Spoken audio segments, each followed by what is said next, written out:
Hey, what's up? It's Ben Nathan the Benjamin. So sometimes we get ashamed and we don't really connect with God.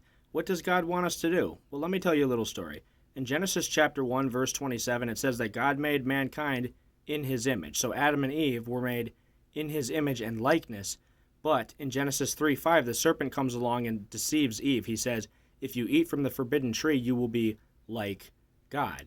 And so she gives in. But here's the thing, they were already made in his image, in his likeness. They didn't need to be like God, they were made in his likeness. So they were fooled by what they knew was wrong and they gave in. Maybe you can relate. And in Genesis 3:7 it says that they were ashamed and they covered themselves, right? So they hid away from God. How does God respond?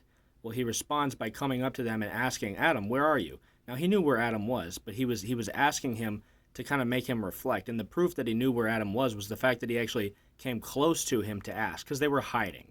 They were ashamed. Maybe you can relate. So he comes up to him and he asks, where are you? Because he wants him to reflect and he wants him to get closer to God in terms of his daily living. It says in 2 Corinthians 3:18 that we, who with unveiled faces contemplate the Lord's glory, we are being transformed into his image with ever increasing glory. So basically, you're unveiled. You lose the veil of shame. You get rid of the shame, and then you're transformed into his image because you're made in that image, and you transform your daily living to reflect that by getting rid of the veil, getting rid of the shame so that you can move forward. You're already made in his image. Stop distorting it with sin and shame. That comes from sin. In John 8:11, he says to an adulterous woman, I do not condemn you. Go and sin no more.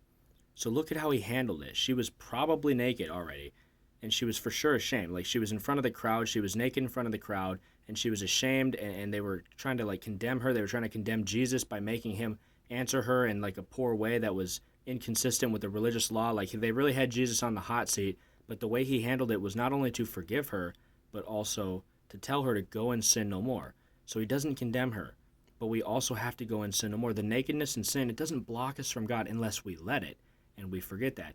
Just like Adam and Eve, we're already like God in that way. In Romans 5:8, it says that God demonstrates his love for us in this, that while we were still sinners, Christ died for us. When they were putting the nails through his wrists and spitting on his face, that's when he was crucified for them. In the same way, when you're ashamed and when you feel far from God, that's when he wants to die for you. That's when he wants you to put your old way of life to death for him so that you can live for him forever. As it says in Deuteronomy chapter 30, verse 4, that even from the farthest distance, God wants to bring you back. And in Joel chapter 2, verse 12, it says, even now, even after everything, after all the sin and shame, even now, return to the Lord with all your heart. But it says now and with all your heart. So do this now and with all your heart. Don't let shame get in the way anymore. God bless you.